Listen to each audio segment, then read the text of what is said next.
ఈ వీడియోలో హెర్నియా రావటానికి కారణాలు ఏంటి అనేది తెలుసుకుందాం. సో మొదటగా హెర్నియా రావటానికి కారణాలు చాలా ఉంటాయండి. ఇప్పుడు చిన్నపిల్లల్లో వచ్చే హెర్నియాకి కొన్ని కారణాలు ఉంటాయి, వయసు పెరుగుతున్న కొద్దీ వచ్చే హెర్నియాస్కి కొన్ని కారణాలు ఉంటాయి. యూజువల్లీ పిల్లల్లో వచ్చే హెర్నియాలకి అంటే బిలో 5 years రావటానికి కారణాలు ఏంటి అంటే, నార్మల్గా ఉండే బీర్జాలు స్క్రోటం అంటే బాడీ బయట ఉన్న స్క్రోటంలోకి వెళ్ళటానికి ముందు అవి పొట్ట లోపల ఉంటాయి. వాటిని ఒక సంచి రూపంలో ఆ పొట్ట లోపల నుంచి తీసుకొచ్చి బీర్జాల్లో ఉంచుతారు. ఈ టెస్టిస్ ఏదైతే ఉందో పొట్ట లోపల నుంచి బయటకు వచ్చేటప్పుడు అది ఒక సంచిని తీసుకొని వస్తుంది, ఒక కెరియర్ని తీసుకొని వస్తుంది.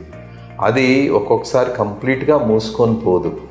మూసుకొని పోనప్పుడు నార్మల్గా అయితే మూసుకొని పోవాలి, కానీ క్లోజ్ అవ్వకుండా అలానే ఓపెన్గా కనుక ఉంటే వాళ్ళల్లో హెర్నియా రావచ్చు. అంటే పొట్ట భాగము బీర్జాల దగ్గర ఉన్న శాక్ రెండు కనెక్ట్ అయి ఉంటాయి ఒక ట్యూబ్ ద్వారా. దీన్ని కంజనైటల్ హెర్నియాస్ అంటారు.